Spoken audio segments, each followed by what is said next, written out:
अनूप जब घर वापस आया तो उसे बहुत चोट लगी थी। रघुवीर जी उसको देखकर विचलित होकर बोले, अनूप तुम्हारी ऐसी हालत कैसे हुई?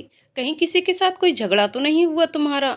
उफ दादाजी, ऐसा कुछ नहीं हुआ। बस बाहर बारिश की वजह से जरा पैर फिसल गया था और चोट लग गई। खैर अभी आप खाना लगवाइए क्योंकि मुझे बड़ी तेज भूख लगी है। मैं तब तक चेंज करके आता हूँ। अनूप लंगड़ाता हुआ अपने कमरे की तरफ बढ़ा। मुझे पागल समझा है क्या अनूप? सिर्फ फिसलने की वजह से इतनी चोट नहीं लग सकती। सच सच बता कि क्या हुआ है, किसके साथ मारपीट हुई है तुम्हारी? रघुवीर जी ने उसकी बनी बनाई बातों को सिरे से नकार दिया। अनूप धीरे से मुस्कुराकर बोला, सच्ची बोल रहा हूँ दादाजी, किसी के साथ मारपीट नहीं हुई है। आप जानते हैं ना कि मारना वारना तो मैंने कब का छोड़ दिया। आप खामखा परेशान मत होइए। अनूप अंदर बढ़ गया और रघुवीर जी उसे ताकते रह गए। ना जाने इस लड़के का क्या होगा, झूठ बोलता है या सच पता ही नहीं चलता। रात ज्यादा हो गई थी। अनूप खाना खाकर अपने कमरे में आराम करने के लिए चला गया। रघुवीर जी के लाख पूछने के बावजूद उसने अपनी चोटों का कारण सड़कों के गड्ढों और बारिश की फिसलन को ही बताया।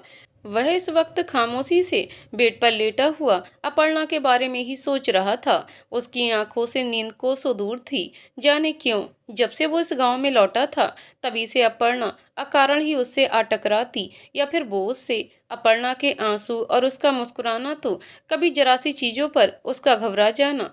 अनूप के तमस भरे दिल में कुछ उजले एहसास भरने लगा था। आज उसका अनूप के प्रति उसकी जान की परवाह करना और फिर गहरी शंकाओं में उलझकर मासूम बच्ची की तरह गले लगना ऐसा आभास दे गया कि किसी बेहद अपने ने दुख की सारी वजहों को स्वयं में समेटकर राहत के कुछ क्षण मांग लिए हों। अनूप आज मजबूर हुआ जा रहा था उसके बारे में सोचकर, कैसे वो छोटी सी उम्र में हजारों कामों का बोझ अपने सिर पर लादे घूमती है। मगर जब भी उसने उसका चेहरा देखा तो उसमें निराशा कम बल्कि आशा की छींटें बारिश की उन बूंदों की तरह चमकती दिखी, जिसमें जमीन पर गिरने का गम नहीं, भाप बनकर वापस बादल बनने की चाहत कौंध रही थी।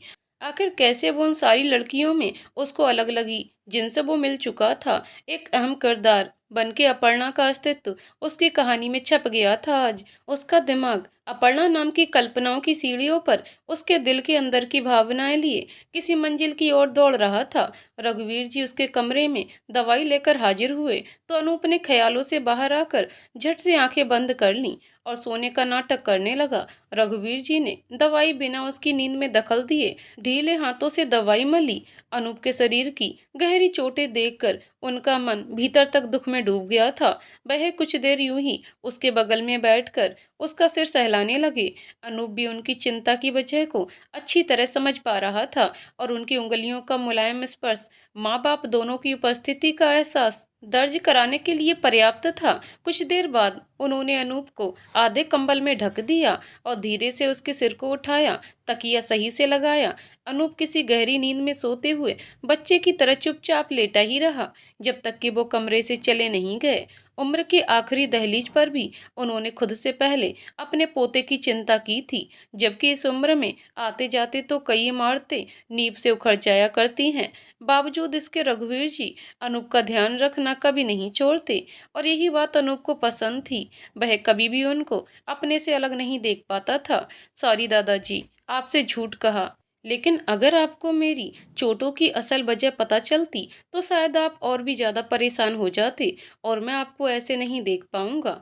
अनु मन ही मन बड़बड़ाया। रात भर उसके ख्यालों की दुनिया सोच विचारों की दौड़ में घूमती रही कि रघुवीर जी उसके लिए कितना ज्यादा दुखी हो गए। अपर्णा का उसके दिलो दिमाग पर छा जाने की वजह क्या है? एक बार के लिए उसने ये भी सोचा कि आखिर कौन था वो आदमी जिसका डर अपर्णा की प्यारी आंखों में खौफ का साया बनकर उतर गया था। जाने कितने ही घंटे वह सवालों की ऊहापोह में उलझा रहा। अगले दिन, अब ये किस बात का गुस्सा निकाल रहा है? जरा धीरे लगा, बहुत दर्द है, अविनाश ने नितिन को डपटते हुए कहा। कल रात की मार के उपरांत वह बुरी तरह से बौखलाया हुआ था और ऊपर से शरीर के जख्म ऐसा दर्द दे रहे थे मानो किसी ने एक साथ हजारों कीले उसके बदन में गाड़ दी हों। फिलहाल उन्हीं जख्मों पर नितिन हल्दी मल रहा था। बोल मत, वरना ये हल्दी मेरे कपड़ों पर भी लग जाएगी। एक तो पता नहीं आधी रात भरे किससे पिटकर आ गया, अब मुझ पर चिल्ला रहा है, नितिन ने तंज कसते हुए कहा। अविनाश के जबड़े भिज गए। चुप कर, पता नहीं कौन था जिसने अविनाश राठौर को छूने की हिम्मत करी। कसम से दोबारा मिल गया ना, उसकी चमड़ी उधेड़ दूं। ना रहने दे। पहली मुलाकात में ये हाल किया है, दूसरी में तो कहाँ से कहाँ पहुंचा देगा। नितिन उसकी खिल्ली सी उड़ाकर बोला ही था कि अविनाश ने एक मुक्का उसकी छाती पर जमा दिया। नितिन खिजलाकर अपनी छाती सहलाता रह गया। अब बता, तुझे मेरी ताकत पर कोई शक है क्या? अविनाश गुमान भरी दृष्टि उस पर डालते हुए पूछता है। नहीं, बिल्कुल नहीं, नितिन ने खिसियानी जुबान में जवाब दिया। हाँ, किस्मत अच्छी चल रही थी उसकी रात, तभी मेरे हाथों से बच गया। लेकिन कब तक किस्मत की बदौलत बचता घूमेगा? एक न एक दिन तो उसकी जान मेरी गिरफ्त में आकर रहेगी। फिर देखता हूँ कि कैसे खुद को छुड़ा पाएगा मुझसे। ये सब तो ठीक है, लेकिन उस गंवार और अछूत लड़की के पीछे जाने की क्या जरूरत थी? सारी कहानी तो उसी से शुरू हुई है, क्योंकि मेरा मकसद उसके बदन की खूबसूरती को पाना है। उसकी गोरी और नाजुक कलाइयाँ मुझे उसकी तरफ खींचे जाने को न्योता देती हैं। उसके तन से उठता महक का गुबार मेरी सांसों में उसे कैद करने का जोश जगा देता है। उसका हर अंग किसी नायाब चीज से कम नहीं, जिसे छूने का ऐसा दिल करता है जैसे कि अभी जाकर उसे उठा लाऊं। और इतना कहते हुए अविनाश अपने मन की काम वासना में डूब गया और अपर्णा के शरीर को पाने की हसरत से मुस्कुराने लगा। नितिन उसकी बातों का मतलब कुछ ठीक से समझ नहीं पाया था। तू कहना क्या चाहता है? कि तुझे उस दो कौड़ी की गंवार लड़की से प्यार हो गया है? उसकी बात सुनकर अविनाश एकाएक हंसा। प्यार? हाँ, वैसे सही कहा। मुझे प्यार तो हुआ है, पर उस लड़की से नहीं, बल्कि उसके जिस्म से और उसका रोम रोम। जब से जवानी की पहली सीढ़ी चढ़ा है, तभी से मेरा मन और भी ज्यादा हंसी सपने देखने लगा है, उसके संग अपनी रातें रंगीन बनाने के। बस एक बार वो मेरे हाथ लग जाए, फिर कोई कसर नहीं छोड़ूंगा उसकी आंखों के आगे उसी की आबरू उतारने में।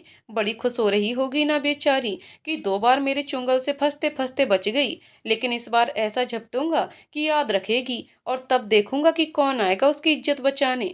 कौन रोक पाएगा उसको मेरा वो खिलौना बनने से, जिसके संग मैं जितना मर्जी खेल कर अपना दिल बहलाऊंगा। लेकिन सिर्फ वही लड़की क्यों? तू कहे तो मैं अभी 10 की 10 लाकर खड़ी कर दूं, उससे भी बेहतर। बिल्कुल नहीं, मुझे सिर्फ वही चाहिए, क्योंकि मेरी कैद में आने से पहले ही वो हर बार बच निकलती है। और मैं नहीं चाहता कि जिस चीज को मैं पाना चाहूं वही मेरी मुट्ठी से फिसल जाए। मैं उसको ये दिखाकर ही रहूंगा कि अविनाश राठौर कैसे उसका हमेशा उसका चैन छीन सकता है, और कैसे मिनटों में उसकी हैसियत मेरे पैरों तले कुचली जा सकती है।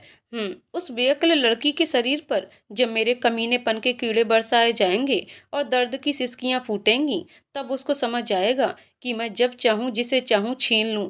किसी का बस नहीं मुझे रोक भी सके। अपर्णा को ना पाने की अविनाश की झल्लाहट सीधा उसकी बातों में नजर आ रही थी। वह पहले से अधिक क्रूर तरीके से सोचने लगा था उस लड़की के लिए, जिसका बचपन भी पूरी तरह से खत्म नहीं हुआ था, जिसने उसका कुछ बिगाड़ा भी नहीं। बावजूद उसके सम्मान को दाग लगाने के पैतरे तैयार किए जा रहे थे। जहां एक और उसने खुद को समाज की गंदी नजरों से बचाए रखा था, उसी समाज के कुछ दरिंदे शिकारी बनकर उसकी ताक में बैठे थे। हम उस लड़की को तू सबक सिखा ही देगा, पर रात वाले लड़के का क्या? उसको यूं ही खुला छोड़ना सही है? अविनाश नितिन के अस्पष्टता भरे सवाल का जवाब देते हुए बोला। जिसने घायल शेर की मांद में पैर रख दिए हो, उसका खुला घूमना कैसे मुमकिन हो सकता है? और क्या कहा था उसने कि ताकत दिखानी है तो लेवल वालों को दिखाया करो, कमजोर को नहीं। तो अब उसे अपनी ताकत तो दिखानी ही पड़ेगी। कल विसर्जन है, पूरा गांव इकट्ठा होगा, तो शायद वो भी दिख जाए जिसकी मुझे तलाश है। और जहां एक बार वो मुझे दिखाई दे गया, तो समझे कि फिर कभी जिंदा लौट नहीं पाएगा। दूसरी तरफ अनूप के घावों पर रमेश दवाई लगा रहा था, लगातार उसके चेहरे को घूरने की कोशिश करता। अनूप ने उसकी हरकत पकड़ ली और वजह जाननी चाहिए। क्या बात है रमेश जी, आप मुझे बार बार यूं अजीब तरह से क्यों ताक रहे हैं? क्या कहें अनूप बाबू, कल रात से बस खुद को ही कोस रहे हैं, पर किस लिए? अनूप कुछ आश्चर्य में पड़ गया। अगर हम रात आपको गुस्सा नहीं दिलाते, तो ना ही आप बाहर जाते और ना आपको इतनी चोट लगती। ये सारा किया धरा हमारा ही है अनूप बाबू, हो सके तो माफ कर देना। अनूप मुस्कुराता हुआ। ओह, तो ये बात है। पर इसमें अपने आप को दोष देने की कोई जरूरत नहीं है, क्योंकि मैं खुद ही अपनी भावनाओं को कंट्रोल नहीं कर पाता। वैसे भी अगर तुमने मुझे गुस्सा ना दिलाया होता, तो शायद मैं उसकी मदद भी नहीं कर पाता। अनूप का अभिप्राय उसकी यानी अपर्णा से था। उसकी मदद? किसकी बात कर रहे हैं आप? रमेश के सवाल पर अनूप ने बात घुमा दी। कोई भी तो नहीं। मैं ये कह रहा था कि मेरी और दादाजी की देखभाल करने के लिए तुम्हारा दिल से धन्यवाद रमेश। लैब में मेरी तरफ से कोई भी मदद चाहिए हो तो बेझिझक बोलना। क्या अनूप बाबू, आप दोनों की सेवा करना तो मेरा कर्तव्य है, जिसके बदले में मुझे कुछ नहीं चाहिए। हाँ बस मुझे मेरे काम से कभी निकालिएगा मत। अच्छा, मैंने आपको दवा लगा दी है, अब आप आराम करिए, रमेश हंसते हुए बोलकर वहां से चला गया। हम अनूप कुछ देर के लिए गाने चलाकर बेड पे पांव पसारे लेट गया। इधर अपर्णा अनूप के लिए परेशान थी। हमारी वजह से ही उन्हें कितनी चोट लग गई थी। मुझे उनके पास जाकर माफी मांगनी चाहिए और साथ में उनको धन्यवाद भी बोलना होगा, क्योंकि अगर वो ऐन मौके पर मुझे बचाने नहीं आते तो शायद मैं किसी कोने में पड़ी इज्जत के धागों को जोड़ने की कोशिश में लगी होती। पर उन्हें कहाँ ढूंढने जाऊं? ना तो उनका नाम अभी तक जान पाई और ना घर। इतनी बार अकस्मात मुलाकातों के बाद भी अपर्णा को अनूप का नाम नहीं मालूम हो पाया था, क्योंकि दोनों के बीच इसका जिक्र कभी नहीं हुआ था। इसलिए अपर्णा की मुश्किल और भी बढ़ गई थी उसे ढूंढने की। ऊपर से उसके मन में इस बात का भय घर कर गया था कि कहीं अविनाश अपनी मार का बदला लेने के लिए अनूप के संग कुछ गलत ना कर बैठे। उसको अपनी परवाह अब उतनी नहीं थी जितनी कि अनूप की थी। एक तरफ से अर्पित हाथों में कुछ फोटोज लिए चलता जा रहा था। ये उन्हीं बच्चों की फोटोज थीं जो अनूप ने शादी के फंक्शन में खींची थीं, अर्पित को कहकर कि अनूप ने उन्हें निकलवाने के लिए भेजा था। पर बाकी तस्वीरों को छोड़कर तीन चार ऐसी फोटोज थीं जिनमें बच्चों की बजाय अपर्णा नजर आ रही थी, क्योंकि अनूप को गांव में फोन का कोई खास काम नहीं था और यहाँ नेटवर्क भी बमुश्किल ही आते थे। इसलिए उसने अपना फोन अर्पित को थमा दिया ताकि वह गांव से सटे शहर में जाकर फोन से तस्वीरें निकलवा लाए। लेकिन अपना फोन देते वक्त अनूप भूल गया कि उसने बिना अपर्णा को बताए ही उसकी तस्वीरें खींची हैं, जो तभी से उसके फोन की गैलरी में सेव पड़ी थीं। अर्पित ने जब फोटोशॉप में जाकर फंक्शन वाली तस्वीरें चेक करी तो उसको कुछ समझ नहीं आया कि क्या करे। अपर्णा की हर तस्वीर अलग पोजीशन में ली गई थी। किसी में वो होठों पर खिलखिलाती मुस्कान लिए खड़ी दिखाई दे रही थी तो किसी में अपना दुपट्टा हवा में लहराते हुए। ऐसा लग रहा था मानो तस्वीरों को बहुत बारीक नजरों से खींचा गया हो। पर अनूप उस लड़की की फोटो क्यों लेगा? वो जानता नहीं क्या छोटी जात है? ऐसी लड़कियों से तो दूर ही रहना चाहिए, और इससे तो खासकर जिसका बाप ही चोर था। खैर, जाने देता हूँ इन बातों को। आखिर हमारे शहरी बाबू अनूप जी का दिमाग हमेशा उल्टा ही चलता है। कब क्या करते हैं किसको पता।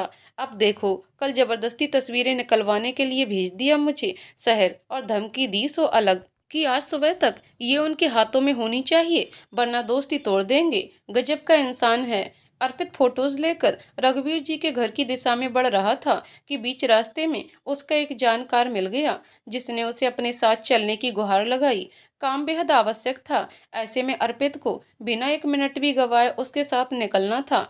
लेकिन फोटोज भी अनूप तक जल्दी पहुंचानी थी, इसलिए जब एकाएक ही उसकी निगाह अपर्णा पर पड़ी तो बगैर कुछ सोच विचार किए उसने अपर्णा को रोक लिया, क्योंकि उसमें उसकी भी तस्वीर थी। ए लड़की, जरा सुनो, इधर आओ जल्दी। अपर्णा ने पलटकर उसे देखा और पूछा, जी कहिए। ये लो सारी फोटोज हैं इसमें, समझी? और अनूप से कहना कि मैं फोन बाद में लौटा दूंगा, फिलहाल जरा किसी काम से जाना पड़ गया है। इतना बोलते हुए अर्पित ने फोटोज का लिफाफा उसके हाथों में थमा दिया। लेकिन ये क्या है और आपने हमें क्यों दिया? अपर्णा कुछ हैरान सी रह गई। क्यों दिया से क्या मतलब है? शादी के फंक्शन में जो तुम सबने तस्वीरें खिंचवाई थी वही हैं, तुम्हारी भी होंगी, रख लेना। और फिर दोबारा अनूप को तस्वीरों के लिए तंग मत करना, नहीं तो बाद में मुझे वो करता है। अनूप ये कौन है? हम नहीं जानते हैं। रघुवीर जी का पोता है और कौन? अर्पित आधी अधूरी जानकारी देते हुए तुरंत बाइक पर बैठा और चला गया। इधर अपर्णा उसकी बातों का आकलन लगाने में जुट गई कि उसने क्या कहा भी अभी। रघुवीर जी का पोता और तस्वीरें। बेचारी अपर्णा उलझी हुई सी उंगलियां चलाते हुए लिफाफा खोलकर देखती है तो उसमें से कुछ फोटोज बाहर निकल आईं। पहले गांव के कुछ छोटे बच्चों की, फिर उसकी अपनी तस्वीरों पर अचानक ही उसकी दृष्टि रुक गई। ये तो मैं हूँ और ये तो उस रात समारोह की हैं, पर इनके पास कैसे आईं? किसने इन्हें खींचा? ऐसे ही अनगिनत सवालों की झड़ी में अपर्णा अटकी रह गई। तभी ध्यान में आया कि अर्पित ने इन्हें रघुवीर जी के घर दे आने की बात कही थी, वो भी उनके किसी पोते का नाम लेकर। शायद मुझे वहीं जाना चाहिए। अपर्णा ने लिफाफा अपनी चुन्नी की ओट में छिपाया और एक गली में मुड़ गई। आखिरी छोर पर बना घर रघुवीर जी का था। पूरे गांव में सबसे सम्मानित और पंचायत के पूर्व सदस्य होने के नाते सभी उनको अच्छी तरह से जानते थे।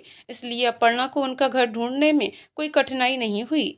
उनका घर के अंदर कदम रखना ठीक नहीं होता। इस कारण अपर्णा ने बाहर से ही कुछ आवाजें मारी। जब कोई बाहर नहीं आया तो अपर्णा एक पांव आंगन की कुछ ऊंची दहलीज पर रखकर थोड़ा भीतर झांकने लगी। एकाएक रमेश ने उसे देख लिया और गुस्से में चिल्लाता हुआ उसकी ओर बढ़ा। ओ लड़की, तेरी इतनी हिम्मत कि घर के अंदर घुसेगी? सक पकाकर अपर्णा ने पांव पीछे झटक लिया। अरे नहीं नहीं काका, हम तो बस देख रहे थे कि कोई है या नहीं। वो ये तस्वीर, चुप कर, बातें बनाना। सब जानता हूँ कि चोरी के मकसद से आई होगी। चोरी? अपर्णा की आंखें बड़ी हो गईं। चोरी का नाम सुनकर, ना बाबा ना, चोरी जैसा काम हम नहीं करते।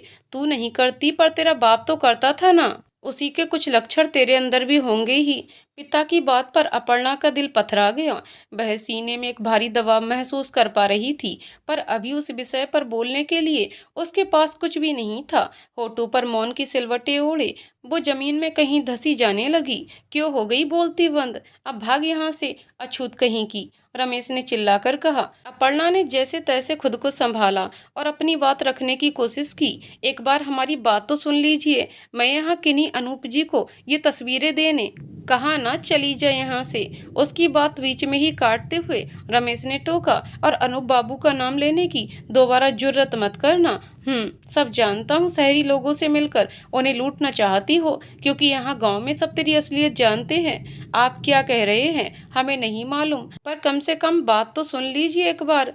अपर्णा हैरान परेशान सी अवस्था में बोली। ऐसे नहीं जाएगी, लगता है धक्के मार के ही भगाना पड़ेगा। रमेश ने आओ देखा ना ताओ और अपर्णा की बाजू जोर से पकड़कर पीछे धकेल दिया। लड़खड़ाते हुए वह एकदम से नीचे गिर पड़ी। फोटोज का लिफाफा भी उसके हाथ से छूट गया था। अब दोबारा कभी फटकती भी नजर आई तो मुझसे बुरा कोई नहीं होगा, समझी? रुआसी सूरत लेकर अपर्णा बेचारगी से उठ गई। उसका तन बदन उपेक्षाओं की आग में जल सा रहा था। उसने लिफाफे को अपने दुपट्टे की ओट में छुपाया और भारी कदम खींचते हुए चली गई। यहाँ अनूप को बाहर से कुछ शोर की हल्की आवाजें आईं, पर गाना चलने के कारण ठीक से नहीं सुन पाया, इसलिए पता लगाने वो कमरे से बाहर निकल आया। रमेश, कोई आया था क्या? ये तेज आवाज किसकी थी? कुछ नहीं अनूप बाबू, वो बस एक बंदरों की टोली धमा चौकड़ी काटने आई थी, उन्हें ही भगा रहा था, कहकर रमेश अपना काम करने में व्यस्त हो गया। वह अनूप को अपर्णा की बात बताकर परेशान नहीं करना चाहता था। अनूप दोनों हाथों को जेब में ढीला छोड़ खुले आंगन में घूमने लगा। सुबह सुबह की ताजी हवा उसको भा रही थी और दूसरी तरफ अपर्णा ने जाते जाते कदम वापस मोड़ लिए, क्योंकि बिना कोई काम पूरा करे मुंह मोड़ना उसको कतई स्वीकार नहीं था। बाकी किसी की मदद लेने की उसने कोशिश भी की, पर सवेरे सवेरे कोई उसकी अनर्गल समझी बातें और चेहरा देखना पसंद नहीं करता। कारण बस वह दोबारा गई, लेकिन आगे से नहीं बल्कि पिछले हिस्से में पहुंची। जो काम हमें सौंपा गया है उसको अधूरा छोड़ नहीं जाऊंगी, नहीं तो बाद में यही लोग तोहमत लगाएंगे कि तस्वीरों पर भी हाथ साफ कर गई। अपर्णा खुली खिड़की की ओर देखते हुए बोली, जो अनूप के कमरे की थी। उसने दोनों एड़ियों को ऊपर उठाया और अंदर झांक कर देखा। कोई भी मौजूद नहीं था, बस किसी खूबसूरत गाने के स्वर तरंगों में बंध कर माहौल को हल्का बना रहे थे। बरबस ये गाना सुनकर अपर्णा के अधरों पर मुस्कान खेल गई। हाँ, हम बदलने लगे, गिरने संभलने लगे, जब से है जाना तुम्हें, तेरी ओर चलने लगे। अपर्णा गाना सुनने में इतनी तल्लीन हो गई थी कि कब अनूप कमरे में चला आया उसको खबर ही नहीं लगी। बस वह आराम से आंखें बंद करके मुस्कुरा रही थी और उसके गर्दन हल्की सी दाएं बाएं हो रही थी। गाने की धुन के साथ साथ उसने दोनों बाजुएं खिड़की की दीवार पर एक ऊपर टिकाई हुई थी और उन पर अपनी ठोड़ी रखकर खड़ी थी। हालांकि अनूप ने नजर उठाकर उसकी तरफ देखा नहीं था अभी तक। कुछ देर पहले आंगन में उसे अपर्णा की एक तस्वीर पड़ी मिली, जो अपर्णा को धक्का लगने से लिफाफा हाथ से गिर जाने के कारण वहीं छूट गई। अनूप ने जैसे ही उस तस्वीर को देखा वो हैरानी से फौरन उसे उठाकर ले आया। ये तो उस रात की फंक्शन वाली फोटो है, लेकिन फिर आंगन में कैसे आई? मैंने ही तो खुद अपने फ़ोन से खींची थी, तो किसी दूसरे का यूं फेंकना मुमकिन नहीं बैठता। अनूप ने मस्तिष्क पर बल डालकर सोचा। हम समझ गया, शायद अर्पित आया होगा, क्योंकि वही मेरा फ़ोन लेकर फोटोज निकलवाने गया था। उसी ने गलती से अपर्णा की भी निकलवा ली होंगी और गलती से एक गिरा भी दी, पर बिना मिले ही चला गया। भला ये कौन सा तरीका होता है? पर जो भी हो, मिस स्टूपिड फोटो में लग तो क्यूट रही है। अनूप मुस्कुराते हुए अपर्णा की तस्वीर में आंखें गड़ाकर बुड शेल्फ की ओर बढ़ा कि उसकी नज़र बराबर में खिड़की के ही समीप अपर्णा के ऊपर पड़ गई। पर एक पल के लिए उसको लगा कि शायद ये उसका भ्रम है। भला वो यहाँ क्या करने आएगी, और आएगी भी तो दरवाजे से आएगी ना कि खिड़की से टिक कर यूं चुपचाप खड़ी रहेगी। कुछ बोलेगी भी। लगता है उसकी फोटो देखने की वजह से ही वो मेरे दिमाग में चढ़ गई है, तभी तो दिन दहाड़े उसे देख पा रहा हूँ, जबकि है भी नहीं।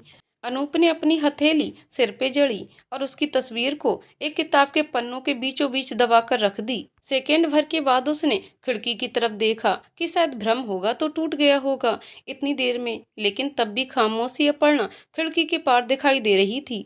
आह, मैं क्या पागल हो चुका हूँ। रात भर से उसके बारे में सोच सोच कर ही मेरा दिमाग फिर गया है। जो है ही नहीं यहाँ, उसे इमेजिन कर रहा हूँ। अजीब सा महसूस हो रहा है अब उसकी नकली झलक में भी, जैसे बस उसी की भोली सूरत निहारता रहूं।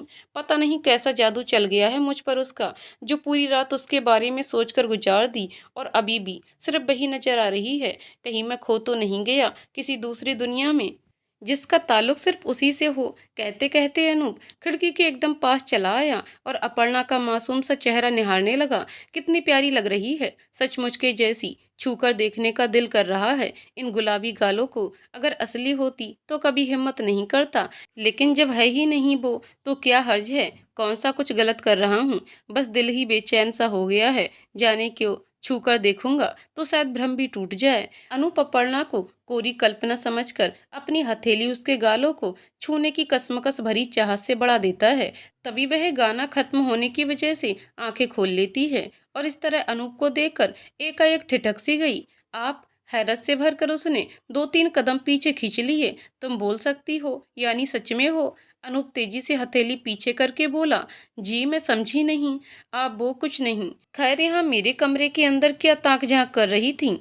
अनूप भौहें उचकाकर हाथों को आपस में सीने पर बांधते हुए पूछता है। कहीं कोई चोरी का मकसद तो नहीं था तुम्हारा? हम? बोलो। चोरी की बात पर अपर्णा के माथे पर गंभीरता और नाराजगी की रेखाएं उभर आईं। कैसी बात कर दी आपने? हम भला चोरी क्यों करेंगे? माना कि गरीब हैं, पर हमारे अंदर ऐसे गलत विचार उत्पन्न भी नहीं हो सकते। सच्चा ईमानदार रहना सीखा है हमने, पाप का भागीदार थोड़े ही बनना है। और एक बात कहें, जरूरी नहीं होता कि चोरी का उद्देश्य हमेशा लालच हो। किसी की मजबूरी भी तो हो सकती है, लेकिन कुछ बड़ी नाक वाले लोगों को जिस पर भरोसा करना चाहिए उस पर तो दिखाते नहीं, और जो लूटने की मंशा रखता है उसको सम्मान देते हैं। पर जिसका चाहे उद्देश्य जैसा हो, चोरी करना तो दूर, बिना पूछे हम किसी की पराई चीज को हाथ भी नहीं लगाते, देखते तक नहीं है। अपर्णा को इस तरह सफाई पेश करते हुए देख अनूप काफी हैरान हो गया। बस करो मिसेस टूफिट, मैंने तुम पर किसी भी तरह की तोहमत नहीं लगाई। छोटा सा मजाक कर रहा था यूं ही। तुमको अपने कमरे की खिड़की पर देखा तो मजाक था। माफ कर दीजिए, हमें लगा कि इल्जाम लगा रहे थे सच में। अपर्णा ने शर्मिंदा होकर सिर झुका लिया। तुम माफी मत मांगो, मैं जानता हूँ कि तुम अपनी मान मर्यादा को लेकर काफी कॉन्शियस हो। जी, क्या कहा आपने? कॉन्शियस? अपर्णा सवालिया ढंग में पलके झपकाते हुए बोली। अनूप हंसा और उसको समझाया। कॉन्शियस नहीं, कॉन्शियस, यानी कि तुम अपनी मर्यादाओं को लेकर काफी सजग और सचेत हो, इसलिए कोई गलत काम नहीं कर सकती। सच में आपको हम पर इतना भरोसा है? अपर्णा की आंखें हैरानी और खुशी के मिले जुले भावों से चमक उठीं। हाँ, क्यों नहीं होगा। आखिर इतनी निश्चल जो हैं तुम्हारी ये आंखें कि मैं इनमें देखकर ही बता सकता हूँ कि तुम्हारे अंदर कोई चालाकी नहीं। बहुत भोली भाली सी हो तुम। सच कहूँ तो तुम मुझे एक मासूम बच्ची की तरह लगती हो, जिसका चेहरा मेहनत के रंगों से रंगा रहता है, जिसमें मुझे भविष्य के धुंधले सपने नजर आते हैं, जिसमें औरों की परवाह झलकती है, जिसमें एक जिद भी दिखाई देती है खुद को हर उस मोड़ पर साबित करने की जहां लोग तुम्हारे खिलाफ हों, और साथ में एक बचपना भी जो दुनिया से बेपरवाह है। अनूप के मुंह से अपने बारे में इतना सब सुनकर अपर्णा की आंखें फटी की फटी रह गईं। उसे कभी नहीं लगा था कि कोई उसके बारे में अच्छी सोच भी रख सकता है। क्या हुआ? कहाँ खो गईं? मैंने कुछ गलत कहा क्या? न नहीं, हम तो ये सोचकर हैरान हैं कि आपने इतने कम समय में हमें कितना जान लिया। जहाँ लोग सालों तक जानकर भी गलत राय बना लेते हैं। लोग तो पल-पल अपनी राय बदलते हैं, पर उनकी सोच की वजह से हमारा अपना किरदार तो नहीं बदल सकता ना। हम जैसे हैं, हमें खुद को उसी आईने में रखकर देखना चाहिए। किसी दूसरे की निगाहों में अगर अपना अक्स ढूंढने लगी तो सिवाय कमियों के कुछ नहीं देख पाओगी। आप सच में कितनी अच्छी बातें करते हैं। अपर्णा मुस्कुराकर बोली। सो तो है, आखिर पोता किसका हूँ? अनूप शान से शर्ट की कॉलर उठाकर बोला। लेकिन तुमने बताया नहीं, यहाँ मेरे कमरे में किस चीज की तलाश जारी थी? कहीं मैं तो नहीं? अनूप शरारती अंदाज में बोला। सहसा अपर्णा को तस्वीर देने की बात याद आ गई। वो हम ये तस्वीरें देने आए थे। अपर्णा ने दुपट्टे की ओर से निकालकर लिफाफा बढ़ा दिया। अनूप बारी बारी से फंक्शन वाली सारी फोटोज देखने लगा जिनमें अपर्णा की भी थी। हम फोटोज तो अच्छी आई हैं। जी सही कहा, सारी तस्वीरें रघुवीर जी के पोते अनूप जी को सौंपने के लिए बोला गया था, पर हमें ये पता ही नहीं कि वो हैं कौन और कैसे दिखते हैं। क्या आप जानते हैं उन्हें? अगर जानते हैं तो ये उन्हें ही सुपुर्द कर दीजिएगा, क्योंकि आप तो उन्हीं के घर में खड़े हैं। अनूप उसकी तरफ अजीब नजर उठाए बोला। क्या तुम सच में मुझे नहीं जानती? आपको तो जानती हूँ, मगर चेहरे से ना कि नाम से। वह अचरज से बोली। अच्छा जी, फिर नाम से भी जान जाओ, क्योंकि जिस अनूप को तुम ढूंढ रही थी वो तुम्हारे सामने खड़ा है। अपर्णा एक पल को स्तब्ध रह गई। खैर, गलती मेरी है, पहले ही मुझे अपने बारे में बता देना चाहिए था, लेकिन कभी ध्यान ही नहीं गया इस ओर। पर चलो, फोटोज के बहाने तुमसे मुलाकात हो गई और तुमको मेरा नाम भी मालूम पड़ गया। वैसे तुमको मुझसे मिलना ही था तो मेन गेट से आती, यूं रूम की खिड़की से आने का प्लान था क्या? अपर्णा खामोश हो गई। आखिर बोलती भी क्या कि बड़े और सम्मानित वर्ग के घरों में कमजात और गरीब का कदम पड़ना भी गलत माना जाता है। क्या हुआ? कुछ बोलो भी। तुम अचानक से कहाँ गुम हो जाती हो? अनूप सीधी दृष्टि उस पर तान कर बोला। अपर्णा एकाएक हड़बड़ा गई। जी कुछ नहीं, हम समझ गया। रमेश ने बताया था कि कुछ देर पहले आंगन में बंदरों की टोली धमा चौकड़ी मचाने आई थी, इसलिए तुम उन्हीं के डर से इस रास्ते से मुझे ढूंढ रही थी ताकि फोटोज दे सको, है ना? जी। अपर्णा जबरन मुस्कुराते हुए बोली। तभी उसने अनूप की चोटों पर गौर किया जो रात अविनाश से लड़ते वक्त उसे लगी थी। वो अंदर से व्याकुल हो गई देखते ही। आपकी चोट अब कैसी है? हमको तो रात से चैन ही नहीं पड़ा। आपकी हालत के बारे में सोचकर सवेरे से आपकी खोज खबर लेने के लिए भटक रही थी। अच्छा हुआ एक तरह से खुद ब खुद सामने आ गए, वरना पूरा दिन काम में जी नहीं लगता हमारा। बहुत दुख भी रहा होगा ना?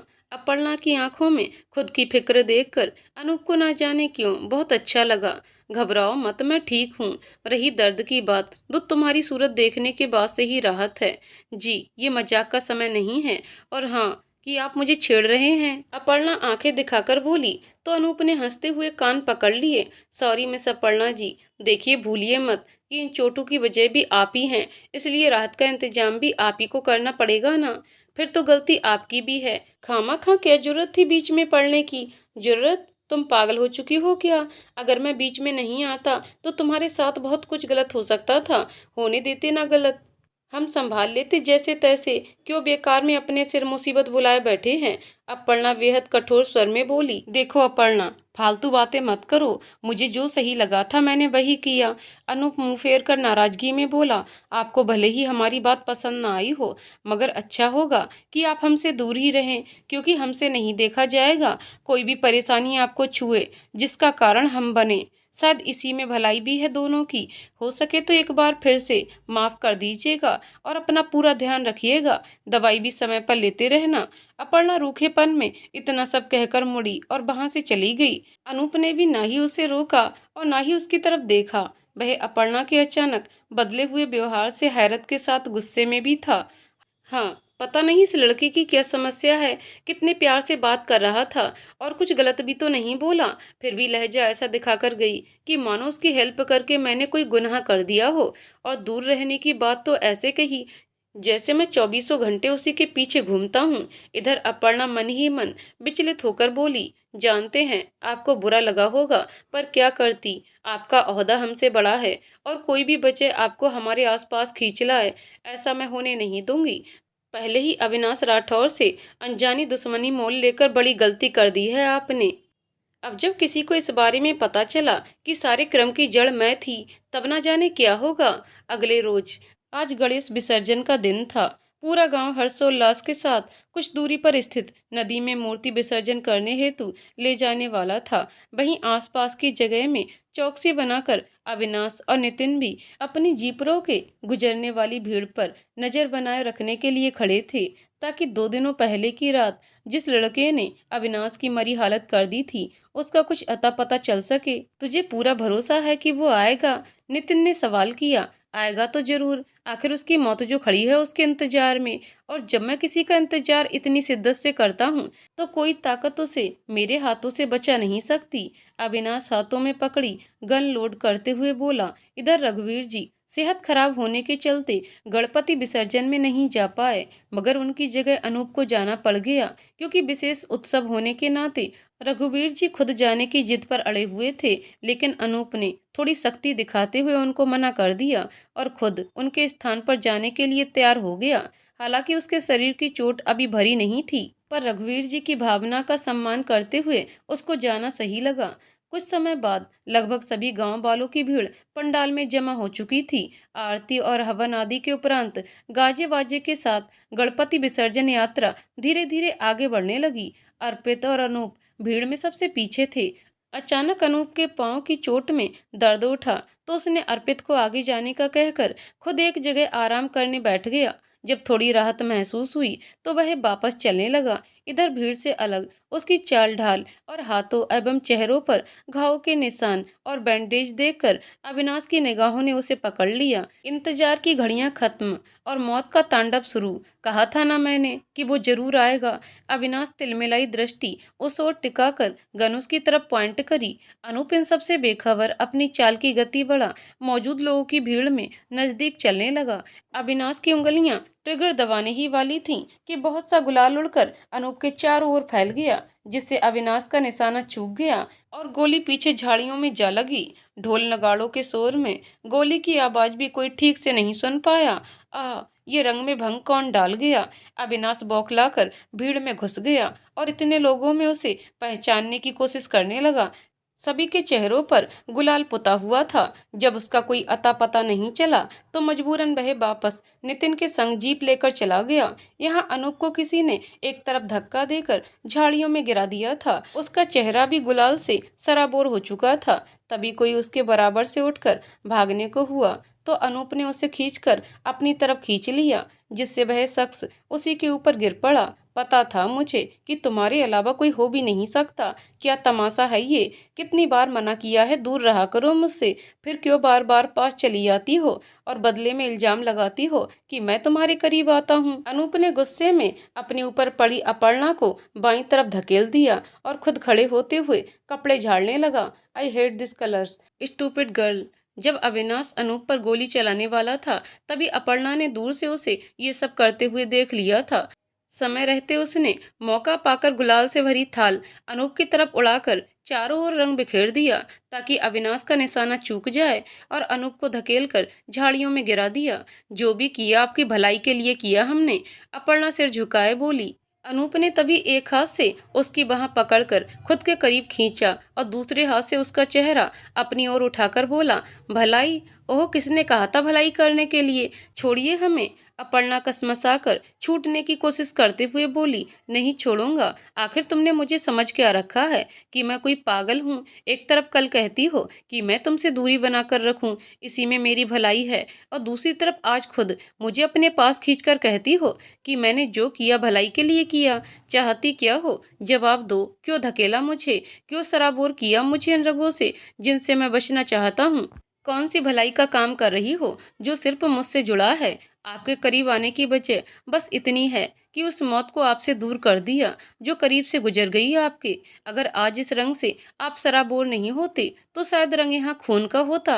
मारने आया था वो आपको, इसलिए किया ये सब, क्योंकि आपकी जान कीमती है हमारे लिए। मतलब? अनूप आश्चर्य से उसे देखने लगा। मतलब ये कि आपके ऊपर गोली चलाई गई थी, बस हमारी नजर उस आदमी पर पड़ गई, और यही एक तरीका दिखा आपको बचाने का, वरना पता नहीं क्या से क्या हो जाता। अपर्णा की आंखें बोलते वक्त हल्की नम हो चली थीं। इसलिए अनूप उसकी बाह छोड़ते हुए बोला, किसकी बात कर रही हो? किस में इतनी हिम्मत कि मुझे हाथ भी लगा सके? रही मौत की बात, तो मरने से मैं भी नहीं डरता, बल्कि डरना तो उसे चाहिए जिसकी सामने आकर लड़ने की औकात नहीं। पीठ पीछे कायरों की तरह वार करने वालों को सीधे हाथों को तोड़ डालने की ताकत रखता हूं मैं। एक बार उसका नाम बताओ, बस फिर देखी जाएगी कि कौन किसकी जान लेता है। इतना सुनकर अपर्णा घबरा गई और अनूप की बाजू को कसकर पकड़ लिया। नहीं अनूप जी, ऐसा कुछ मत करिएगा, वो मामूली इंसान नहीं, कुछ भी कर सकता है। अनूप उसकी हथेली पर अपनी हथेली रखते हुए बोला, कुछ भी कर सकता है कि गुंजाइश बची कहाँ है? उसे जो करना था वह कर चुका, अब बारी मेरी है उसे मुंह तोड़ जवाब देने की। बताओ अपर्णा, कौन था वह जिसकी तुम बात कर रही हो? कहीं वही तो नहीं जिसे उस रात मैंने तुम्हारे साथ बदतमीजी करते देखा था? हो ना हो अपनी मार का बदला भूला नहीं है शायद, दोबारा गलती कर बैठा है मुझसे उलझने की। मगर पिछली बार की तरह पकड़ में आया तो अधमरा छोड़कर नहीं जाऊंगा, बल्कि पूरा का पूरा मार कर छोड़ूंगा। अनूप की मुट्ठियां आपस में कसती देख अपर्णा परेशान हो उठी। आप कुछ नहीं करेंगे, बस कोशिश कीजिएगा कि जितना हो सके घर में रहिएगा और कहीं जाने से पहले चेहरा ढक लीजिएगा। बाहर भी किसी को साथ लेकर ही निकलिएगा, पर जब आप पूरी तरह से स्वस्थ हो जाएं तब, क्योंकि हमला करने वाला आदमी शायद आपको पहचान चुका है। ऐसे में सावधानी बरतनी चाहिए। अपर्णा की बात सुनकर अनूप को और ज्यादा गुस्सा आ गया। तो तुम कहना क्या चाहती हो? मैं चुपचाप हाथ पर हाथ धरे बैठ जाऊं? हाँ, क्योंकि गलत इंसान कभी किसी का अच्छा बुरा नहीं देखता। शायद हमारी बात आप नजरअंदाज कर दें, मगर बेहतरी के लिए यही कदम उठाने होंगे। हो सके तो जल्द से जल्द वापस शहर लौट जाइए ताकि सारी मुसीबत टल जाए। बहा पड़ना बहा, यानी कि तुम मुझे हजारों तरीके गिनवा कर वापस शहर लौट जाने की सलाह दे सकती हो। मेरी जान खतरे में देखकर मुझे बचा भी सकती हो, मगर उस आदमी का नाम मुझे नहीं बता सकती। क्यों? क्योंकि हमें भी नहीं पता वो कौन था, बस सूरत याद है कुछ कुछ। अपर्णा ने नजरें चुराकर झूठ कहा, क्योंकि अविनाश के बारे में अनूप को कुछ भी पता चलता तो वह बिना सोचे समझे ही कि ये कुछ गलत कर बैठता। अच्छा, तुम नहीं जानती? अनूप हल्का सा अपर्णा की तरफ झुका और उसकी आंखों में आंखें डालकर बोला, सच सच बताओ अभी। उसकी सवालिया निगाहें और गुस्से से भरा तमतमाया चेहरा करीब पाकर अपर्णा सकपका गई। उसने नजरें दूसरी ओर मोड़कर कहा, हाँ, नहीं जानते हम उसे। मेरी आंखों में देखकर कहो फिर, अपनी निगाहें मोड़कर नहीं। एक बार कह दिया ना, बार बार क्यों पूछ रहे हैं? अपर्णा नजरें घुमाई ही बोली, बार बार इसलिए पूछ रहा हूँ क्योंकि तुम भी बार बार झूठ बोल रही हो। नहीं हैं हम झूठे, आप हटिए आगे से। अपर्णा अपनी बाईं तरफ मुड़कर जाने लगी। अनूप ने एक हाथ से उसका रास्ता रोक लिया। वह दाईं तरफ घूमी तो उसने फिर दूसरे हाथ से रोक लिया। खींचकर अपर्णा ने पीछे की ओर कदम खींचने चाहे तो अनूप ने दोनों तरफ से हाथों का घेरा बना लिया और बीच में अपर्णा फंस गई। बताती हो या पूरा दिन ऐसे ही रहना है? आप क्यों परेशान कर रहे हैं हमें? जाने दीजिए। अपर्णा ने बेचैनी से उसके हाथों का घेरा तोड़ने का प्रयास किया, पर सफल नहीं हो पाई। आप अच्छा नहीं कर रहे हैं।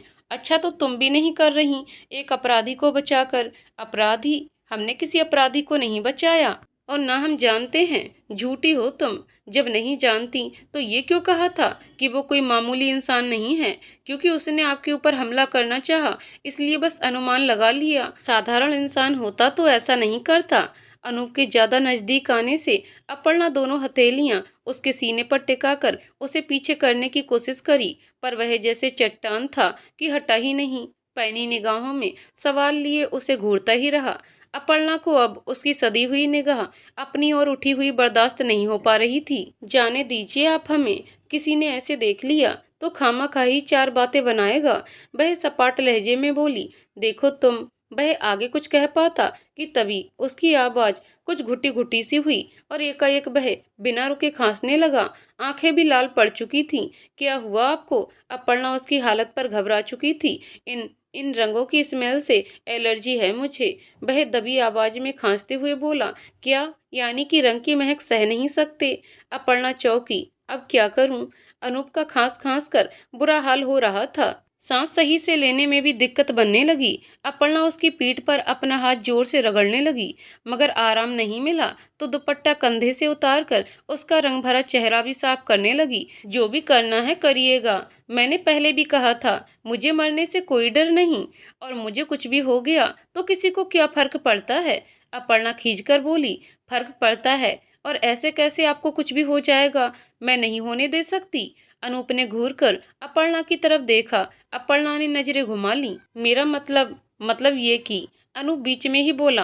हाँ हाँ बोलो ना, क्या मतलब। अपर्णा, मतलब अपने भी हैं कुछ, सोचिए जरा उन सब के बारे में भी। मैं जाती हूँ वरना देर हो जाएगी। बस आपसे निवेदन है, कुछ भी उल्टा सीधा करने की कोशिश मत कीजिएगा। अनूप ने अपने कपड़े झाड़े। उल्टा सीधा मुझ में ही कमी नजर आती है। अविनाश कमरे में बेचैनी से चहलकदमी कर रहा था। तभी हेमराज कमरे में दाखिल हुआ। क्या हुआ, कुछ परेशान दिख रहे हो। अविनाश रूखा सा मुस्कुराकर बोला। नहीं तो भला मुझे किस चीज की परेशानी। हाँ ये भी सही है, हमारे बेटे को आखिर कोई परेशानी छू भी कैसे सकती। हम कोई खास काम या ऐसे ही मिलने आए हैं। हेमराज खुद भी सोफे पर बैठ गया। उसे भी बैठने का इशारा करते हुए बोला। अब क्या बताएं, एक तो तुम इतने समय बाद यहाँ आए हो, और मैं हूँ कि तुमसे सीधा काम की बात करने आ गया। कैसा काम। दरअसल जमीन का कुछ लेन देन करने के लिए हमें शहर जाना था, पर फिर सोचा कि तुमसे बेहतर ये काम कौन संभाल सकता है, इसलिए चाहते हैं कि हमारी जगह तुम चले जाओ, जैसी आपकी मर्जी। और शहर जाकर डॉक्टर शुक्ला से अपना चेकअप भी करा लेना, वह अच्छा डॉक्टर है। नहीं कोई दिक्कत नहीं है फिलहाल, ठीक से चल भी नहीं पा रहे हो। दिक्कत कैसे नहीं, अभी दूसरे डॉक्टर की दवाइयाँ चल रही हैं, धीरे धीरे ही असर करेंगी। क्या जरूरत थी नशे में गाड़ी लेकर घूमने की, कोई बड़ा हादसा हो जाता तो। राठौर खानदान के वारिस हो तुम, छोटी मोटी गलतियां बड़ा सबक बन सकती हैं। आगे से जरा ध्यान रखना और मेरी बातों को कान में घोल लेना। इतना कहकर हेमराज उठा और चला गया, मगर अविनाश की त्योरियां चढ़ गईं। उसने गुस्से में आकर दीवार में मुक्का जड़ा और खुद से बड़बड़ाया, इन्हें क्या पता कि ये हादसा नशे में गाड़ी चलाने से नहीं, बल्कि उस लड़के की नापाक हरकत से हुआ है। मुझसे भिड़ने का बदला भी उससे आज लेता तो जाने कैसे बच निकला, छोड़ूंगा नहीं। कुछ देर बाद कमरे में नितिन दाखिल हुआ। मैंने सुना कि तुम शहर वापस जा रहे हो, फिर उस लड़के का क्या। अविनाश चाबी का छल्ला उछालकर बोला। उसकी खुशकिस्मती थी कि वो बच गया, मगर एक ना एक दिन जरूर सामने आएगा ही। अभी के लिए जा रहा हूँ, लेकिन अपनी बेइज्जती का बदला तो कभी ना कभी उससे लेकर रहूंगा। अनूप अखबार पढ़ने में बिजी था। रघुवीर जी ने झट से अखबार छीन लिया तो अनूप ने झल्लाकर कहा, क्या है ये सब दादाजी, बचपना छोड़िए और वापस कीजिए। रघुवीर जी, भूल गए आज तुम्हारा। हाँ हाँ सब जानता हूँ, माई बर्थडे, बट मैंने पहले भी कहा था मुझे इन सब में कोई इंटरेस्ट नहीं। रघुवीर जी, हम पर कम से कम आशीर्वाद तो ले ही सकते हो ना। अनूप, आशीर्वाद तो नहीं ले सकता क्योंकि वो तो ऑलवेज मेरे साथ है, बस गले लगा लीजिए। रघुवीर जी ने अनूप को कसकर गले लगा लिया। रघुवीर जी, अच्छा वैसे आज क्यों ना तुम मंदिर भी चले जाओ तो। अनूप वापस कुर्सी पर बैठ गया। ओ कमॉन दादाजी, मुझे नहीं जाना। रघुवीर जी ने उदास चेहरे से कहा। बस करो अनूप, मेरे लिए। अनूप दादाजी को देखकर मुस्कुरा दिया। ऐसी शक्ल बनाने की कोई जरूरत नहीं। उफ, जाता हूँ। अनूप ने मंदिर के बाहर अपर्णा को खड़ा देखा। उसे नजरअंदाज करते हुए वो आगे बढ़ने लगा। अपर्णा को मालूम नहीं था तो वो पीछे हुई तो अनूप के पैर पर अपना पैर रख दिया। अनूप चीखा। उफ, स्टूपिड की स्टूपिड रहोगी, कितनी बार कहा है दूर रहा करो मुझसे। अपर्णा ने आश्चर्य से कहा। माफ करिएगा, देखा नहीं कि आप पीछे हैं। अनूप, ओहो, पर दर्शन मंदिर के बाहर नहीं अंदर होते हैं। अपर्णा ने रूखे स्वर में कहा। मैं अंदर नहीं जा सकती। अनूप, क्यों। अपर्णा, हर क्यों का जवाब क्यों की नहीं होता, कुछ सवाल क्यों पर ही छोड़ देनी चाहिए। अनूप बालों पर हाथ फेरते हुए बोला। हम वैसे कुछ भी कहो, घमंड तो तुम में भी है। अपर्णा, वो तो सोचने वाले पर निर्भर करता है, और तुम्हें तुम्हारी इसी सोच पर अभिमान है, तभी अंदर जाने में शर्म महसूस करती हो। अपर्णा, शर्म नहीं मजबूरी, आप नहीं समझेंगे, ये सिर्फ वही समझ सकता है जिसने झेला हो। अनूप की आंखों में फिर गुस्सा उतर आया। कहना क्या चाहती हो, इस पूरी दुनिया में तुम अकेली नहीं जिसने प्रॉब्लम्स देखी हो, तुमसे भी ज्यादा ऐसे लोग हैं जो अब भी अपने सीने में दर्द छुपा कर जी रहे हैं, जो मरते हैं पल पल, तड़पते हैं पर ये दर्द दिखा भी उसे जिसने समझा हो, और तुम कभी समझ नहीं सकती।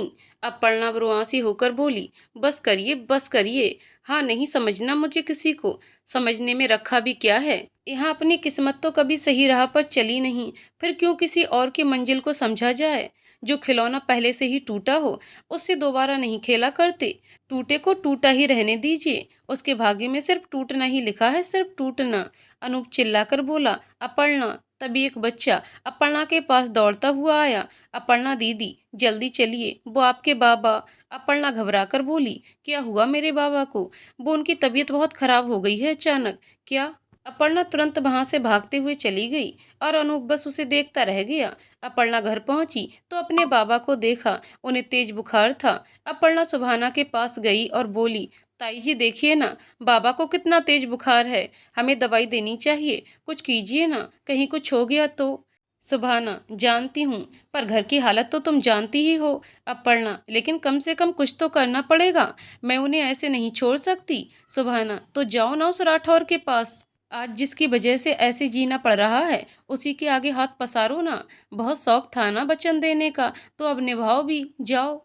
अपर्णा रोती हुई हेमराज के यहाँ पहुंची। हेमराज अपनी आलीशान कोठी की छत से गांव का नजारा देख रहा था। अपर्णा चुपचाप जाकर खड़ी हो गई। हेमराज, आओ आओ लड़की, ये देखो कितना सुंदर नजारा है मेरे इस गांव का, क्यों ना तुम भी इसकी थोड़ी तारीफ कर दो तो कैसा रहेगा। अपर्णा ने हेमराज से कहा, सही कहा आपने, नजारा तो बहुत सुंदर है, पर जब कोई अपना परेशानी में हो तो सारी सुंदरता फीकी है। हेमराज ताली पीटता हुआ पीछे मुड़ा, वह क्या बात है, बड़ी गहरी बातें करने लगी हो लड़की।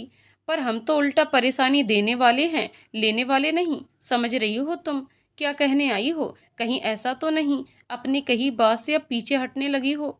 अपर्णा, जी ऐसा नहीं है, पर हेमराज, तो क्या परवर, एक बात ठीक ठीक समझ लो लड़की, तुम्हें नौकरी पर रखा इसलिए नहीं कि बदले में हम तुम्हें कुछ देंगे, बल्कि इसलिए क्योंकि वादा किया था तुम्हारे पिता ने हमसे, समझी कि नहीं। अब जाओ जाओ जल्दी, हमें अपने काम में जरा सी भी देरी पसंद नहीं। शाम का समय था, काले काले बादल काली रात की तरह आसमान पर छाए थे। थोड़ी थोड़ी बारिश फिर से शुरू हो गई। अपर्णा की आंखें धुंधली पड़ चुकी थीं, रो रो कर चेहरे पर बिखरी हंसी गायब थी। मन ही मन खुद की किस्मत को कोस रही थी। बिना पैसों के अपने बाबा की दवाइयां लाना भारी पड़ रहा था। पास रखी अपनी चूड़ियों को उठा, उसने उन्हें तोड़ना शुरू कर दिया, जिससे कांच के टुकड़े उसे भी चुभ गए और खून बहने लगा। खामा खा इन चूड़ियों को तोड़ने से दर्द कम नहीं होने वाला, बल्कि उल्टा जख्म का तोहफा तुम्हें मिलेगा। अनूप ने जेब से रूमाल निकाला और अपर्णा के पास आकर बैठ गया। उसने अपर्णा के हाथों को अपने हाथों में ले लिया, पर अपर्णा ने हाथ झट से छुड़ा लिया। अपर्णा, जरूरत नहीं मुझे बताने की, और आप यहाँ क्यों आए हैं? अनूप, मैं तो अपनी मर्जी का मालिक हूँ, जब चाहें जहाँ चाहें आऊँ जाऊँ। अपर्णा, क्यों? एक तरफ तो आप ही कहते हैं ना कि मैं आपसे दूर रहूं, फिर यहाँ आने की क्या वजह? दूर ही रहिए। अनूप, मुझे कोई शौक नहीं तुम्हारे करीब आने का, लेकिन मेरा एक उसूल है, बेवजह किसी को तकलीफ में नहीं देख सकता, क्योंकि मैं तुम्हारी तरह दूसरों की परेशानियों को ना समझने का बहाना नहीं बनाता। अपर्णा, तकलीफ होगी तो मुझे होगी, मुझे मेरी हालत पर छोड़ दीजिए। अनूप ने अपर्णा का हाथ वापस पकड़ा और रुमाल जबरदस्ती बांधते हुए बोला, तुम्हें क्या लगता है यहाँ इस सुनसान रास्ते पर इन चूड़ियों को तोड़ने से तुम्हारे दर्द परेशानी सब खत्म हो जाएंगे? तो बड़े ध्यान से सुन लो, ऐसा कभी नहीं होने वाला। तुम्हारी तकलीफ क्या है और क्या नहीं, मुझे इससे कोई मतलब नहीं, लेकिन मेरी भी बात जान लीजिए मिस अपर्णा, अगर प्रॉब्लम है तो उन्हें इस तरह रो धोकर सॉल्व करना सिर्फ और सिर्फ पागलपन है। अपर्णा, हाँ, अगर ये पागलपन है तो हूँ मैं पागल। नहीं समझ सकते आप कभी मेरी मजबूरी, कभी नहीं समझ सकते। अनूप ने अपर्णा के दोनों कंधों को पकड़कर उसे अपनी तरफ किया और आंखों में आंखें डालकर कहा, मजबूरी मजबूरी मजबूरी, तुम्हें क्या लगता है मजबूरियां सिर्फ तुम्हारी लाइफ में है? बाकी सब तो पागल हैं। ऊपर वाले ने सिर्फ तुम्हें ही दुखों से नवाजा है, पूरा वर्ल्ड तो खुशियों में डूबकर जश्न मनाएगा। You are a crank and weak hearted girl.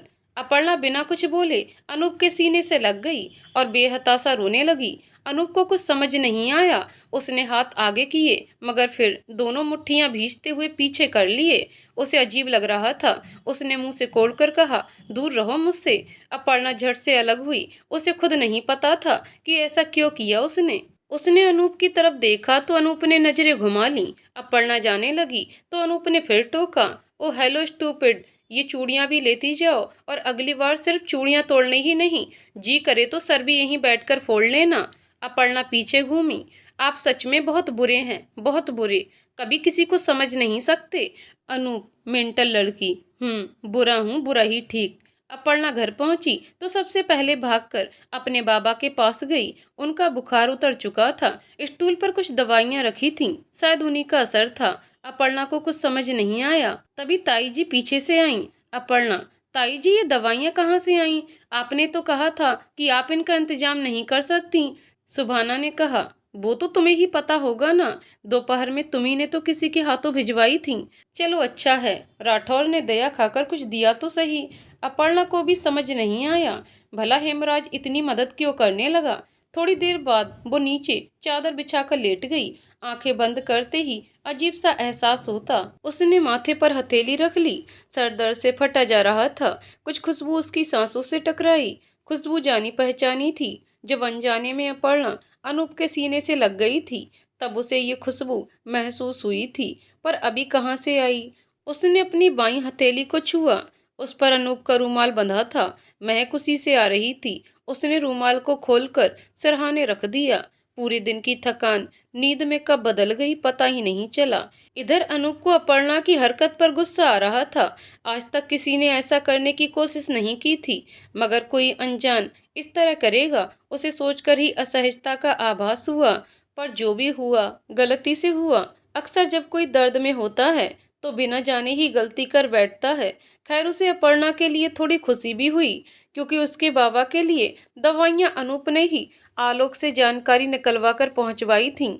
सुबह जब अपर्णा मंदिर के बाहर मिली थी, तब उसके पिता की तबीयत खराब होने की बात सुनकर वो उसकी बेचैनी समझ गया था।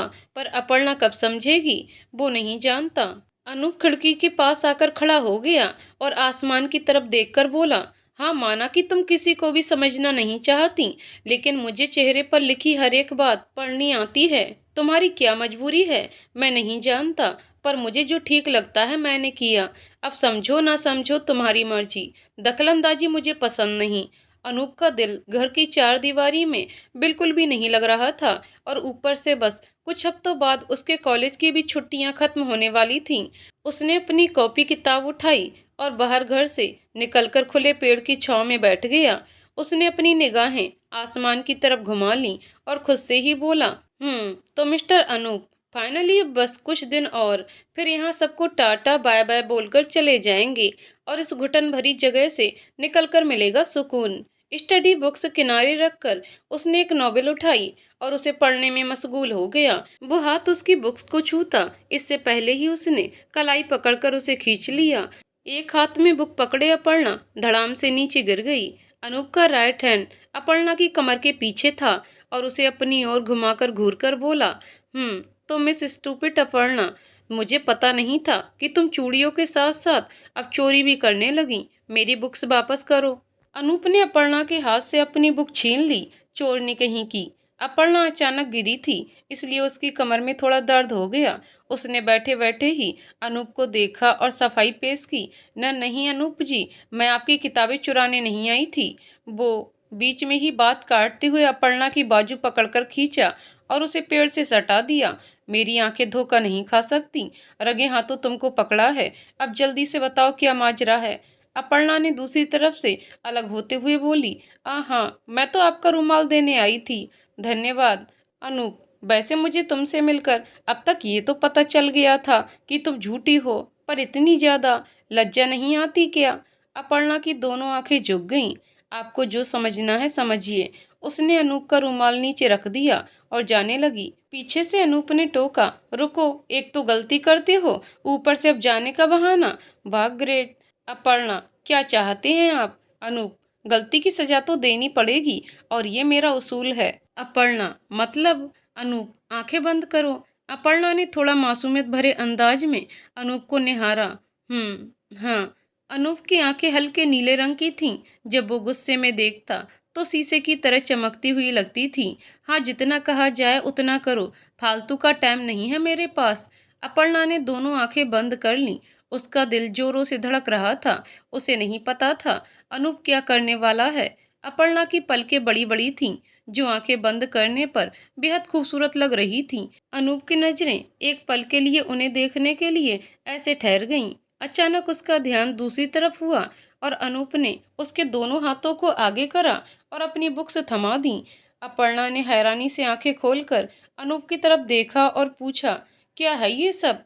अनूप, वही जो तुम्हें चाहिए था। अपर्णा, पर ये किताबें आपकी हैं। अनूप, तुम्हें जो चाहिए था वो तुम्हें मिल गया। बात खत्म, तुम अपने रास्ते, मैं अपने। अपर्णा, हाँ माना कि हमारे रास्ते अलग हैं, पर उन पर अगर गलती से कोई अपनी जिंदगी का कुछ हिस्सा बिना बात जाने ही दे दे तो आगे बढ़ने के लिए कभी कभी सोचना भी पड़ता है।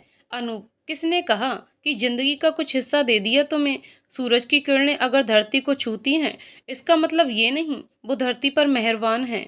वो उसका काम है और आगे भी जारी रहेगा। बेफिजूल में अपना दिमाग खर्च मत करो। इतना आसान नहीं है मुझे समझना। मैं जितना दिखता हूँ, और हाँ, आगे कुछ भी चाहिए हो तो बेझिझक मांग सकती हो, लेकिन इसका मतलब ये मत समझना कि मैंने तुम पर कोई तरस खाया है। अनूप नाम है मेरा, चेहरों को ही नहीं, इन पर लिखी हकीकत भी पहचान लेता हूँ। अनूप वहां से चला गया और अपर्णा अभी भी उसे गौर से जाते हुए देखती रही। आगे आलोक मिल गया। आलोक ने हाथ फैलाकर अनूप को रोक लिया। अरे अरे दोस्त जी, किधर को जा रहे हो? अनूप, किधर को जा नहीं रहा, किधर से आ रहा हूँ। आलोक, मतलब? अनूप, आह देखो आलोक, मैं पहले ही थोड़ा पागल हूँ। मेरी बातों को ज्यादा जोर देकर समझोगे तो खुद भी भूल जाओगे। आलोक अपना दायां हाथ अनूप के गले में डालकर बोला, अच्छा ठीक है, पर एक बात पूछनी थी। कल उस लड़की के यहाँ तुमने मुझे दवाइयों के साथ क्यों भेजा? अब मेरा मतलब है, कोई खास वजह जानते हो क्या उसे? अनूप ने आलोक का हाथ अलग करते हुए कहा, बस ऐसे ही, जिसको जिसकी जरूरत पड़ी उसको उसकी जरूरत का हिसाब चुका दिया। मुझे देर हो रही है, जाना चाहता हूँ अब। इधर अपर्णा, जिसने अभी अभी आलोक और अनूप की बातें सुन ली थीं, उसे खुद के कानों पर भी विश्वास नहीं हुआ। आखिर क्यों ये हमारे लिए इतना करते हैं? पहले ही मैं एक तरफ कांटों से घिरी हुई हूँ। कोई मुझे जानना नहीं चाहता, कोई समझना नहीं चाहता, फिर क्यों ये बार बार चले आते हैं? कैसे चुकाऊंगी वो कर्ज जिसने मुझे कर्जदार बना दिया? इस बेमतलबी दुनिया में जहाँ कोई गिरे भी तो हजारों आंखें होते हुए भी देखती नहीं, उसी दुनिया में इन्होंने हाथ पकड़कर उठा तो दिया, पर कब तक खड़ा करने के लिए आगे आएंगे? एक न एक दिन शायद इन्हें भी ये इनकी ही भूल प्रतीत होगी। सूरज चाहे जितना भी चमकता हुआ निकले, पर जब आसमान में काले बादल छाते हैं तब वो उसकी रोशनी को भी ढक लेता है, और फिर सारा कसूर बादलों पर बड़ी शान से लगता है। लेकिन गलती बादलों की नहीं होती, वो बिना जाने ही बीच में आ जाते हैं। मेरा हाल भी उन्हीं बादलों की तरह है। आज जिस बादल के लिए ये सूरज जमीन पर उतरा है, कहीं ऐसा ना हो कि एक दिन इसी की परछाइयां सूरज को घेर लें और सारा दोष बादल पर आ जाए। अपर्णा की बहन यानी कि उसकी ताई जी की बेटी रागिनी का रिश्ता पक्का करने के लिए सुभाना और अपर्णा के ताया जी कुमुददास आज रागिनी के पास जा रहे थे, क्योंकि रागिनी यहाँ नहीं बल्कि दूसरी जगह अपनी मामा मामी के साथ रहती थी और लड़के वाले भी उसे वहीं देखने आने वाले थे। कुमुद को अपर्णा से बात करना बिल्कुल पसंद नहीं था, बस सुभाना ही बात कर लेती थी, जिसने कभी सीधे मुंह कोई बात नहीं की थी आज तक अपर्णा से। अपर्णा के हाथों में लाल रंग की चूड़ियां थीं, वो उन्हें सुभाना के पास ले गई। ताई जी, आप दोनों रागिनी के पास जा रहे हैं ना, तो ये चूड़ियां भी लेते जाना। आखिर मेरी बहन है वो, उनका रिश्ता जरूर पक्का हो जाएगा। सुभाना ने एक नज़र चूड़ियों पर डाली और तपाक से बोली, इन चूड़ियों को अपने पास ही रखो तो बेहतर होगा। जिन लोगों के कारण हमें यहाँ अपनी बेटी से दूर रहना पड़ रहा है, अगर उनकी ही दी हुई चीज जाकर अपनी बेटी को थमा दी तो और लेने के देने पड़ जाएंगे। अपर्णा, लेकिन रागिनी जीजी को भी तो यहाँ आप लोग ला सकते हैं ना? क्या हुआ अगर घर छोटा है तो सब एक साथ रह तो पाएंगे ना, हंसी खुशी परिवार की तरह। सुभाना, हंसी खुशी? तुम क्या चाहती हो आज जैसा हाल तुम्हारे परिवार का हुआ है कल वैसा ही हमारा हो जाए? नहीं चाहती मैं मेरी बेटी पर तुम्हारा साया भी पड़े। और कौन सा परिवार, कैसा परिवार? जिसके हिस्से में तुम जैसा ग्रहण लगा हो वो खुश कैसे रह सकता है? और मैंने पहले भी कहा था, हमारे अपने परिवार के बीच में मत आना। यहाँ तुम्हारी माँ की वजह से पड़े हुए हैं, वरना कब के चले जाते। इतना सुनने के बाद अपर्णा वहां से चली गई। वो एकदम चुप थी, मगर आंखों से आंसू झरने की तरह बह निकले। इधर अनूप दादाजी को आलोक की बैग पर बिठाकर वापस ले आया। हर हफ्ते दादाजी को डॉक्टर के पास ले जाने का जिम्मा उसी के हाथों में था। आलोक बीच रास्ते में ही मिल गया। अरे अरे रुको अनूप, आलोक ने सीधा बैग के सामने जाकर कहा। अनूप, क्या हुआ आलोक, हमारे स्वागत में खड़े हो क्या? इसकी क्या जरूरत थी? आलोक, अरे स्वागत भी कर देंगे किसी दिन, पर अभी मुझे मेरी बाइक लौटा दो, एक जरूरी काम से शहर जाना है। अनूप, हाँ ठीक है, हम अभी उतर जाते हैं, पर जरा पीछे देखो कौन बैठा है। दादाजी, ये पैदल नहीं चल सकते ज्यादा दूर, इन्हें घर जाकर छोड़ आना, फिर चले जाना शहर। और तुम? दादाजी ने पूछा। अनूप, मैं पीछे पीछे आता हूँ। आलोक रघुवीर जी को लेकर चला गया और अनूप पैदल ही चलने लगा। उसी रास्ते पर सामने से अपर्णा आती हुई दिखी। दोनों ने एक दूसरे को देखा पर कोई बात नहीं की। अनूप आगे बढ़ चुका था पर फिर उल्टे कदम पीछे मुड़ा। हे सुनो मिस्टर स्टूपिड। अपर्णा वहीं रुक गई पर कुछ बोली नहीं। अनूप, क्या बात है, आज तो एक बार में ही रुक गई आप। अपर्णा, समझ तो आपका नहीं आता, एक तरफ तो दूर रहने के लिए बोलते हैं और दूसरी तरफ रोकने और टोकने का काम भी कर देते हैं। अनूप, हम पर आदत सी हो गई है पास आने की। अपर्णा ने अनूप को घूरा। मतलब? मैं समझी नहीं। अनूप दूसरी तरफ घूमकर मुड़ा और बोला, मतलब ये कि अब तो जहां भी जाओ तुम ही मिल जाती हो। कभी तो लगता है तुम इंसान ही हो कि अपर्णा ने चौंक कर पूछा। कि आत्मा वात्मा का कोई चक्कर है? अनूप ने दबे होठों से हंसते हुए कहा। एक सवाल पूछना था। अनूप, हाँ पूछो ना, चोरी के अलावा सब मंजूर है। आप बेवजह हमारी मदद क्यों करते हैं? शायद इतने समय में तो ये जान ही गए होंगे कि मैं आपके दिए एहसान को कभी चुका नहीं पाऊंगी। अनूप ने गंभीर होकर कहा। कुछ चाहिए भी नहीं मुझे, न जबरदस्ती और न प्यार से। अपर्णा, वो तो वक्त बताएगा। अनूप, जब तक वक्त बताएगा तब तक मेरा रास्ता भी धूल में मिल चुका होगा, जो कभी किसी को मिल नहीं पाएगा। आप एक बात की हजार बात क्यों बनाते हैं? अपर्णा ने नाराजगी से कहा। अनूप, क्योंकि बातों की शुरुआत तुम करती हो। अपर्णा बोली। हाँ ठीक है, शुरुआत मैं करती हूँ, पर उन्हीं बातों को और अजीब बिठाना आपको ज्यादा अच्छे से आता है। अनूप भी गुस्से में बोला। हाँ, जैसे तुम तो बहुत प्यारी प्यारी बातें करती हो ना। नॉनसेंस। दोनों में थोड़ी बहस हो गई। अनूप गुस्से में अपर्णा को पकड़ने के लिए आगे बढ़ा पर अपर्णा अलग हट गई और अनूप पत्थर से टकराकर नीचे गिर गया।